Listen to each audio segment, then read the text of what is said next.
So, hello Monish sir, how are you? I'm good, Sagar. Thank you. And Nice to finally meet you. it's great to have you on podcast finally after so many days. And I remember I have posted a post, and I'll tell you it has currently 21,000 likes. So it is the highest likes I have got on my page still till now. It's one of the best posts I have done. So I'm glad I found that, and I posted it on my Instagram, and here I am talking with you. Thank you so much. That's really good to hear. So we'll ask you questions about your practice, make you feel nostalgic by asking you about college memories also. So I'll throw the first question to you. I would like to know why sustainable practice is important in India. So I would say that, like, honestly, when I was in college, my whole idea of sustainability was very different. I mean, we always see, I personally have always been wanting to be an explorer rather, like, research or trying to explore new things, new forms, new understanding of new experiences rather. So my always focus has been on what is the experience that we as architects can generate. So I think that's the time when we started even looking at all these modern technology and what how forms and these things are evolving particularly. And that has been personally my inclination when I was in college, not sustainability.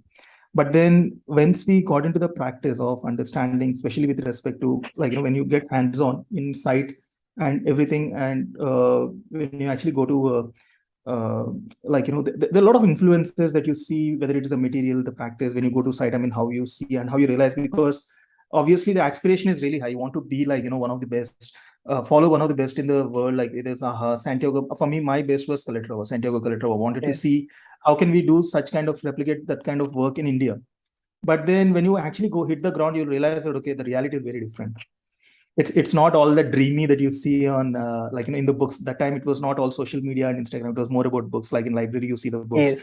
and then you realize that it's not that what you see. Like it's you have to still struggle to convince a wind client to make a wall straight, Yes. and that's where we are. So yeah, I mean, so that's how my personal journey has started, about trying to see if we can start introducing the new things in small art installations or spaces, and then yeah, slowly following the practice. And then sustainability particularly is for me, I don't want to call it as a separate practice or an ideology. I think it's a way that we build with everything that's around us. Like it's very simple. I mean, we don't, I don't think we should make it a big buzz about it like the way it is right now. It's very straightforward, because if you start using everything around us, keeping it environmentally conscious to the both to the locality and to the climate. Most importantly, buildings should start actually responding to the weather and everything around it. That's it. I think these are the basics. We don't even want to make it like, ki, by matlab, it's something like really crazy that we guys are doing by making it sustainable. I would say that that's a basic here. I mean, Yes. one should start thinking about, right? Yeah. So as you're talking about practice, I would like to know the journey about Ant Studio and also about Cool Ant. So and studio, like I said, it's actually an evolution of my thought for my you can say for a thesis, which I never did, but for a thesis topic in my masters. So I started by this question that, what if it was on robotics.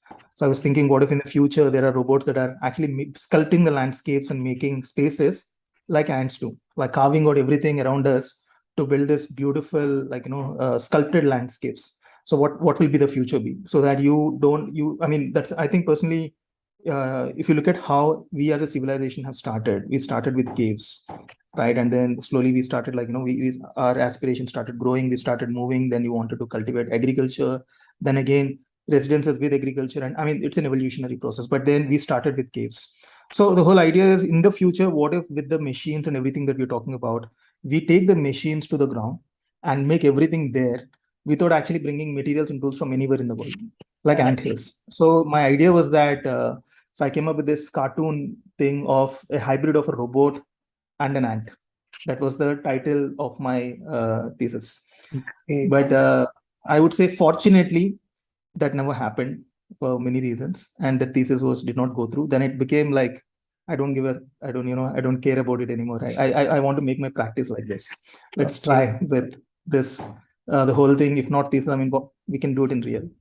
So that's how the ant came up, and with this thing of art, nature, and technology, wherein the whole spaces can be very artistic, and we as a studio are very huge what do you say enthusiasts about technology, but then keeping nature as a central element on in all our work. So that's how we decoded the ant rather.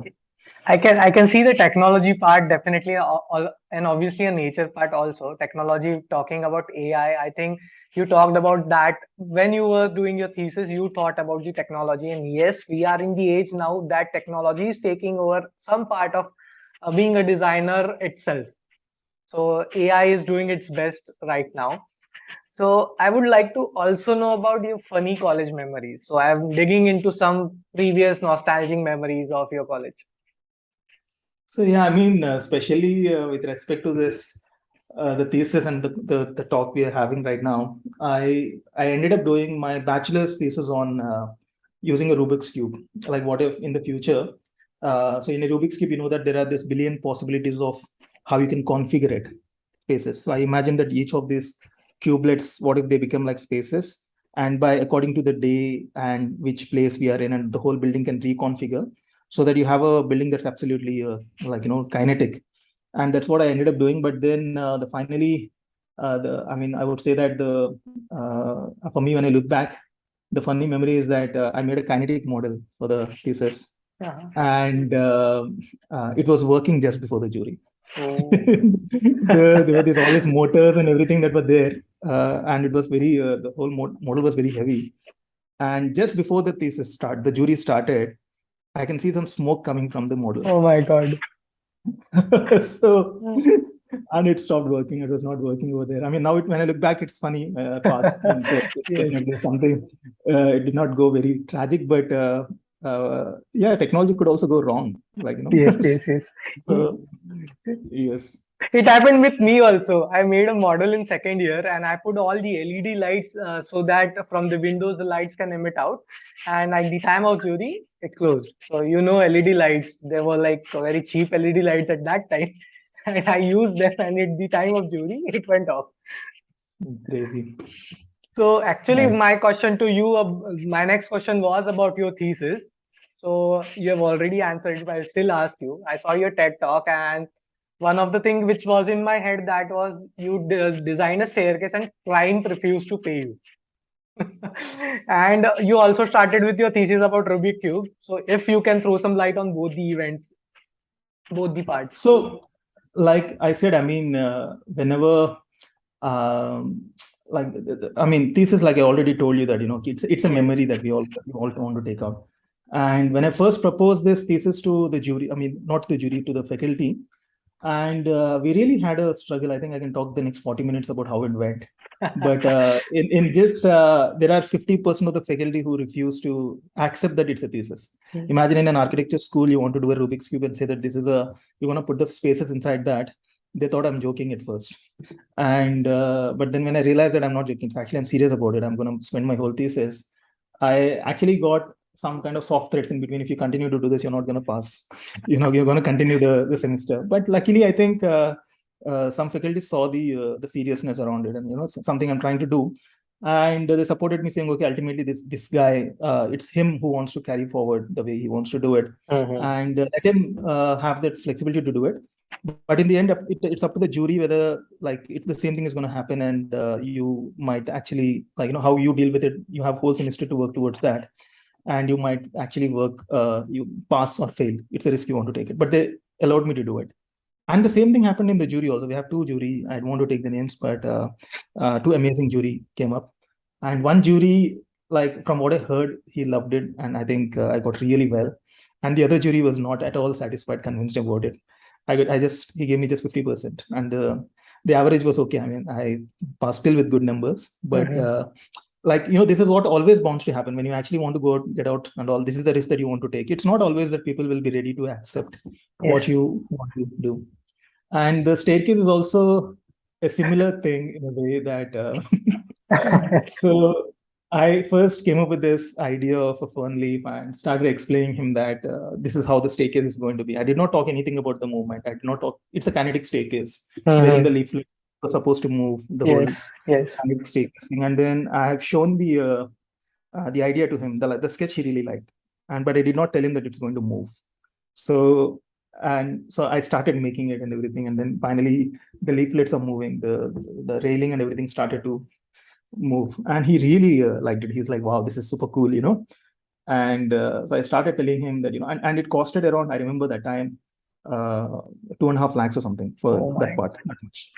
And for one staircase, a lot of material and everything and whatnot. And then I told him that, you know, if you add just a couple of other hydraulic pistons and everything, I can even make it like, you know, sensor based. You Hmm. have to, so that when somebody is climbing up, the whole things will start to move naturally. Like, you don't have to, but otherwise it's actually mechanical. You Yes, can make and it. He's like, you know, I would have made a stake as otherwise in 30-40,000. Like if it was a simple one, you already spent 2.5. I'm not going to pay for the hydraulic pistons anymore. It's like, so he refused to pay for the motion, which is sensory, but still, like, you know, I still have something that is mechanical, and it can, I hope somebody is taking the pain to, like, you know, move them manually. But yeah, I think this is what happens in real practice, that budget constraints are yes, reality. They're a reality, and we have to live with yes. that. And me being from tier three city, I can totally understand that like budget is the thing for every client. But I hope the client is using it mechanically at least the staircase, because I saw the design, it was wonderful. Thank you so much. No, I think the design was pretty, like I said, it's flexible. So it did not cost so much for the client to make that mechanical thing. The hydraulic Hmm. cost pistons they cost in 20, 30, 40,000, whatever. But you know, but yeah, that was So definitely yes. it is a funny memory though. So I would like to ask you any design unique or design product you are like you want to talk about. So honestly, I mean, Sagar, we've been, like I said, I mean, we always seen this practice as actually when I started Ant, like one of the main reasons of starting Ant is because I was kind of frustrated with typical standard practice where I was, well, earlier working. With all respect to, it was an amazing studio where I was working, but then same things. I mean, we face these problems of client reality everywhere in all the practices. So I said, I really wanted to have a place wherein we can go into the research side of things, not just like get stuck by this reality of, you know, what is possible and what is not. So like wanting to see we can play with materials, we can play with technology, and you know, and we still. So I mean, that's the way we see it now. Even now, I think we are a hardcore research practice. So apart from, I mean, the coolant thing, which is we are working on building envelopes and trying to make them perform into building envelopes, something that has been our main core, one of the core research group, I mean, focuses right now. But other than that, we also try and see how we can use technology and other materials and explorations and everything in, like, I think almost all the projects, there are this little bit of, trying to get out of our own comfort zone. Like, how do we, otherwise, how do we push the boundaries? I mean, of ourselves, how do you get out of, so that is something that we have been doing in bits and pieces with, and we're really happy that now a lot of clients who come to us are come with the mindset that they know what to know, what to get. In the beginning, it was really difficult. We have to Yes, really camouflage it, like I said, in the staircase. We don't have to tell everything, and then we, like, you know, make the tricks. But now I think they know what we expect out of yes, yes, and so yeah, I think as far as the product and this thing is concerned, a lot of emphasis is going into the building envelopes and how building envelopes can be both aesthetically awesome, no doubt about it. Because as architects, I think beauty is also one of the most the basic functional needs that we cater to, right? That's important. That's really essential. But at the same time, how can you even make it both uh, performative, so that it's not about just the like the what is it, you know, the artistic expression that we're talking about, but then can they have a deeper uh, purpose to it? Okay. And because I think each of us as architects and all, we always look for meaning. That's how we are trained to. When you talk about a concept, you're like, you know, how do you make it meaningful? But that meaningful is amazing, because I think all artists, we try to look at the overall conceptual idea behind it. What is the concept and how did you evolve this idea? That's something that we are always trained to, that we always talk about. And but again, we need to also start looking at the purpose, which means the engineering side of things. Can you Right. make it, the purpose I think becomes very important, because we are not ultimately making just an art installation out there. So can building envelopes be, well, like I said, what I'm talking about now, can they perform so that they can help in thermal comfort? Can we relook at traditional systems in the past? Can we revisit those, but then according to the modern taste? Because now I cannot come and say that I'm going to take a bigger house or a Haveli from Jaisalmer and replicate it exactly in Delhi. Even if I do, honestly, I mean, let's say I do, then what's Yeah. wrong about it? I mean, but the thing is that now it becomes a cheap replica. You know, even copying our own past in any of these traditional things is also not. I mean, is also seen at a lens wherein, oh, it's you're trying to imitate something. And the second thing is, like I said, like it might be out of context. It Uh, might not be suited to the, if I bring it to Delhi, or maybe let's say I take it to the south, what's the whole point, right? It doesn't make any sense. But then one thing that definitely makes sense is that all buildings that we design should be, the most basic thing is they should respond to the climate, the local environment and the climate that you are building it in. That's the most essential thing. So I think, yeah, that's been that's been the main core, like you can say, focus of our work, what we guys are working on, apart from all this like explorations and stuff. Yes. I've been following other projects too, but before I was a content creator, I saw the honeycomb wall, which I have also posted. So it was something like it was something different at that time. And when I researched about it, when I made a post, I got like almost 100 comments there, which I cannot answer. So that's why I talked with you also, that he's the expert on this particular topic, and we would like to talk with him. So we will have a separate session particularly on those comments. But enough of the questions regarding your firm or the practice and architecture. I would like to ask you, and this is the favorite question of this particular segment. As the podcast name says, Me Time with Sagar. How you spend your me time apart from architecture or coolant or something which you study? Apart from that, you have to answer this. Oh, that's very difficult, because I do, in the recent past, I mean, I'm keeping myself busy with this AI explorations and all. And that's, I would, and I mean, it's fun because I don't particularly see it as work, because you're trying to do something new. And earlier, definitely, I always used to keep myself away from this, you know, you can say anything to do with TV series or movies or anything. But I think that kind of changed during COVID. So because we all had to keep ourselves, we are not stepping out to keep busy. But I think the Yes. me time would be finding something. I love comedy, and because I feel that, that's the best thing, where you can forget everything and smile for a little while. Take all the headache and everything. I love. I think in the me time I try and find something comedy to watch. So yes, definitely. I think that's what I love. I hope you love the comedy reels I make. Yes, yes. Definitely, yes. Definitely, yes. I follow your work, what you're doing. I think you're doing some great job. I told you also personally Yes, before that, I really like your content. It's very personal, and which is what I really like, because it's very personal. It comes from, and you also try to identify this little nuances in a practice that are wrong and put it in a very humorous way on, in the social media, which is very appreciable. those all are personal experiences. And I'm really happy that someone is actually talking about it, because we cannot, honestly, because if I put it, I know that it'll offend a client or it offends, Yes. but that when I see that somebody is doing it, it's like, oh man, this is brave. You're doing, yeah, we are really glad someone is doing, and we can share it with some client and say, okay, listen, this is what happens. I also think twice before posting it, but I think I have to do it for the community, so I just go directly. It's like, Great let's job. see what happens. So Yes, I think you're rocking that. thank you so much. So we are moving to the more funnier segment of this interview, and this is specially curated for architects. So it's a rapid fire round.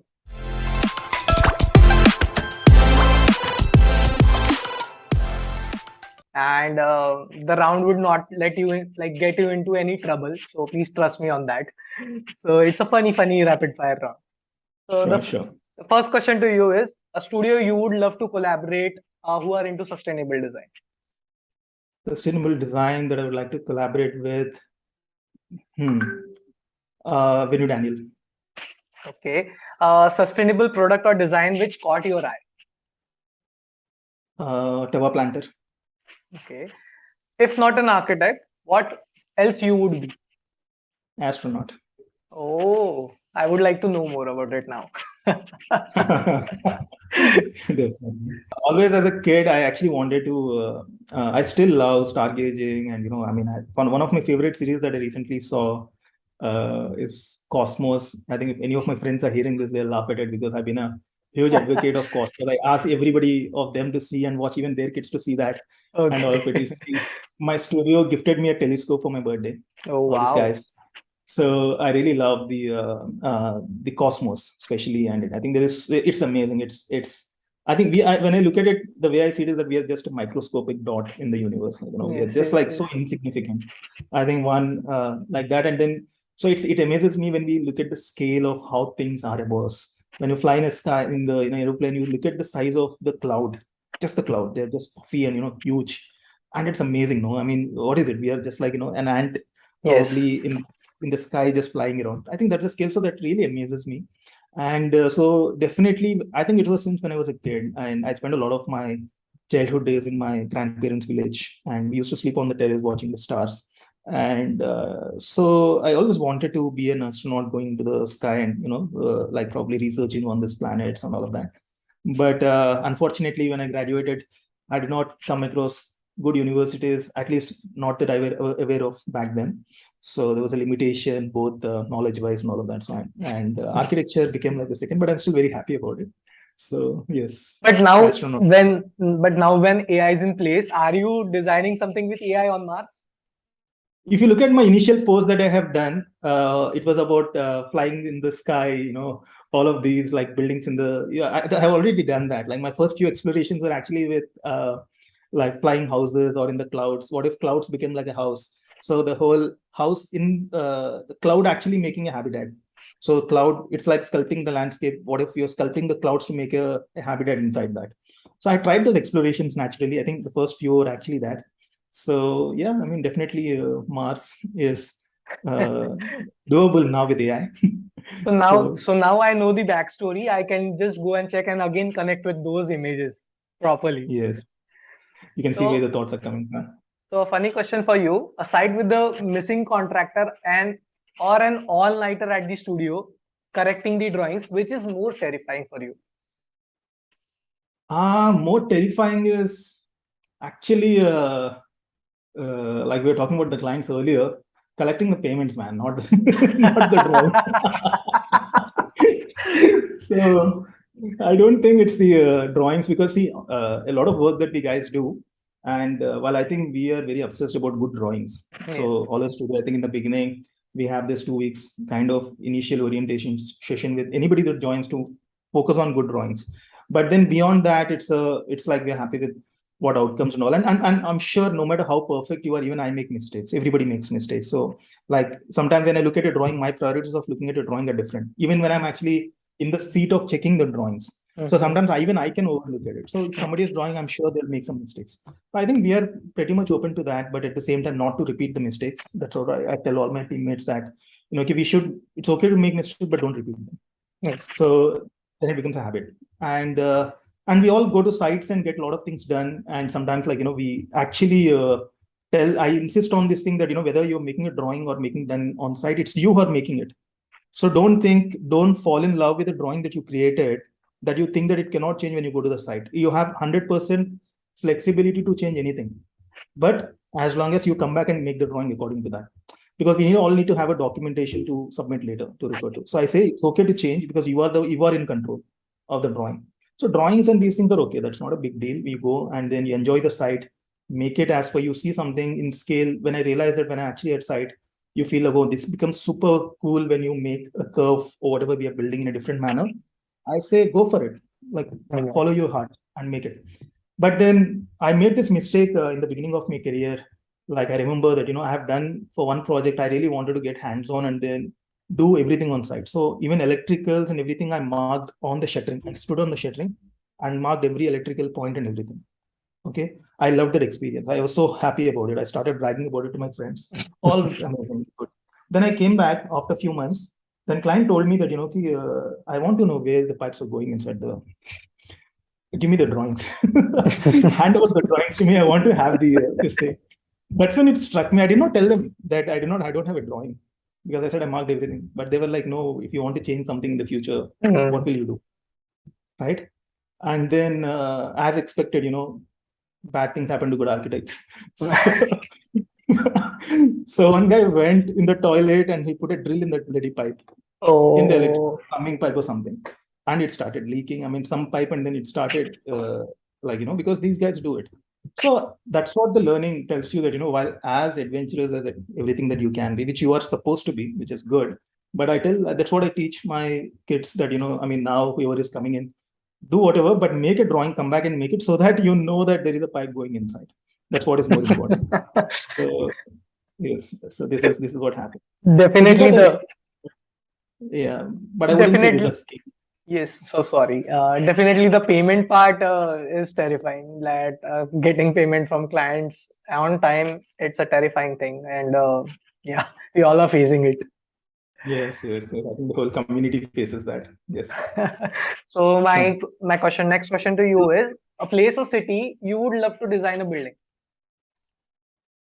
uh, a play. Can you repeat the question again, Abe? A place, be it imaginary or something, or a city you would like to design a building.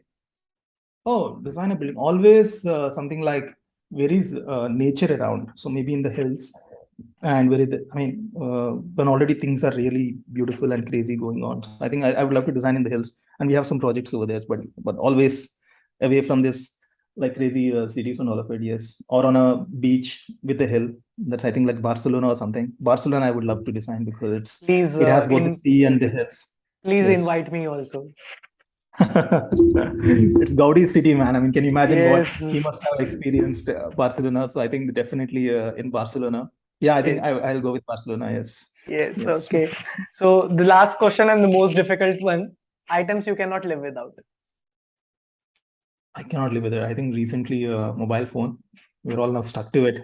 It become almost like an obsession now. You cannot live without it, and it's really bad. It's really bad. I'm not happy about it, but like this anxiety around is someone texting, or whenever, like, you're missing out on something and stuff like Yes, that. yes, yes. But however, we try to keep it away. I think that's definitely one thing. And but the second on the list would be a pencil and paper. Oh, wow. Yes. So I think it's very important to carry that to, like, wherever I go. I still have an A5 sketchbook that I put in my pocket, which is something that you can take around. So I think probably these two things. That's great. So thank you so much, Monish sir, for taking out time and talking with us to us here today. I know many of the students and architects who are watching this have learned a lot, and personally, I have learned a lot too, knowing about your journey from your thesis to college memories. I hope I put a smile on your face talking about your college days. Oh, definitely. Thank you so much, Sagar. Actually, I went a little nostalgic. Oh, this is what happened. I haven't spoken about these things for a while, but definitely, thanks for bringing that memories out. And yes, really. So yeah. So before ending the interview, I must say the you are the whole soul winner of the rapid fire. And as you know, we are seeing rapid fire rounds where we give like a host gives some gifts to the interviewer side. So here it is ulta. You have to give us a gift. Okay. So the gift is you have to see towards the camera and tell them to follow f.y.i YouTube channel and follow us on Instagram also. Guys, you say it is not a gift. I would do it anyways. I think you should all follow FI channel. It's amazing. Sagar is doing some great stuff and bringing out the best of, like, our journey. Actually, he's collecting it such amazing way. And you should all give it a like, follow, and share the work that he's doing. And also the Instagram part. Yes, and do follow him on Instagram. Thank you. Thank you so much.